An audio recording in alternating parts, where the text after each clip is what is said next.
and a windswept island off the coast of what is now North Carolina. A soldier named John White stepped ashore in August 1590, 3 years after he had left his own daughter and granddaughter behind. He was searching for a colony of 117 English colonists. He found no bodies, no signs of battle, no ashes, no graves, no struggle, just an empty fort, and carved into a wooden post, a single word, CROATOAN, no punctuation, no cross. The symbol the colonists had agreed would mean distress. Just a name, and then silence that would last more than 4 centuries. Here is the strange part almost nobody remembers. This wasn't a mystery because evidence was missing. It was a mystery because nobody agreed on what the evidence meant. Some read that word as a clue. Others read it as a warning. For 400 years, historians couldn't decide whether it pointed toward rescue or toward death. Imagine the scale of what vanished.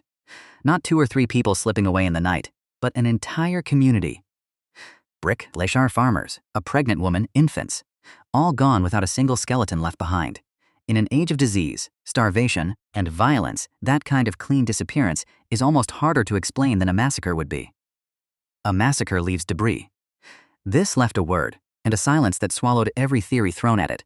By the time this video ends, you'll see how a hoax fooled historians for generations, how a patch of buried dirt began quietly rewriting the ending, and why a living community today believes it holds the answer, though even that answer comes with more uncertainty than most retellings admit. To understand why this felt impossible, picture the position those colonists were in. Roanoke Island sits behind a barrier of shifting sandbars so treacherous that sailors called the waters beyond it the graveyard of the Atlantic. Ships couldn't simply come and go. When John White sailed home in 1587 for more supplies, he expected to return within the year. Instead, England went to war with Spain. Queen Elizabeth ordered every seaworthy ship into the fight against the Armada. White was trapped, unable to return to his family for 3 years. A colony left alone, with no way to call for help, and no way to be reached. When he finally landed again, the fort wasn't destroyed. It was dismantled, taken apart with what looked like time and intention. Heavy cannons lay half-buried, too cumbersome to carry, and that carved word sat waiting, exactly where they knew White would look. For decades, leading theories leaned toward tragedy, disease, starvation, a Spanish raid, or attack by a hostile tribe. But those theories kept running into a stubborn detail. Just before leaving in 1587, White had negotiated peace with the CROATOAN people, whose leader, Manteo, had even traveled to England and been baptized as an ally of the colony. And no Spanish ship of that era ever recorded finding or destroying an English settlement there either. So if it wasn't massacre, and it wasn't a raid, what was it? The next clue didn't come from a grave. It came from soil. In 1998, archaeologists with the First Colony Foundation began excavating a site nicknamed Site X. Roughly 50 miles from Roanoke, near modern Bertie County.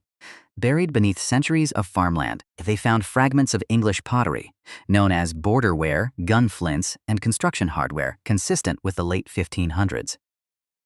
It wasn't proof that the colonists themselves had lived there. Archaeologists are careful to say that. What it proves is that English goods, and likely English people, moved through that inland territory around the time the colony disappeared. A clue, not a confession. 50 miles in the other direction. On what's now Hatteras Island, a team led by archaeologist Mark Horton uncovered something stranger still. A signet ring bearing a European lion, an iron gun ejector, and other unmistakably English objects, buried in layers of native settlement dating to those same lost years. Not one stray item, but a pattern, as though English lives had folded into an existing community rather than being erased by one. 2 separate digs, 50 miles apart, and both raising the same tantalizing possibility that at least some English colonists survived, but the story wasn't universally believed, and for a while, one man made sure of that. In 1937, a tourist claimed to have found a carved rock along a Virginia riverbank, supposedly written by Eleanor Dare herself, describing the colonists' deaths. It caused a sensation. Dozens more Dare stones surfaced within a year, seemingly confirming a tragic end. Investigators later exposed them as an elaborate forgery, chiseled by a con man chasing reward money from credulous historians. For decades, that hoax pulled attention away from the quieter, harder evidence sitting in the ground 50 miles from where White had searched. And here is where the human story deepens.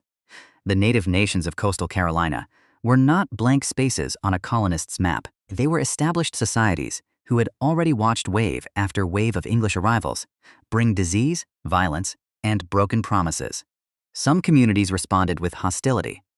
Others, including the CROATOAN, had maintained a relationship with the English that was at least more cooperative.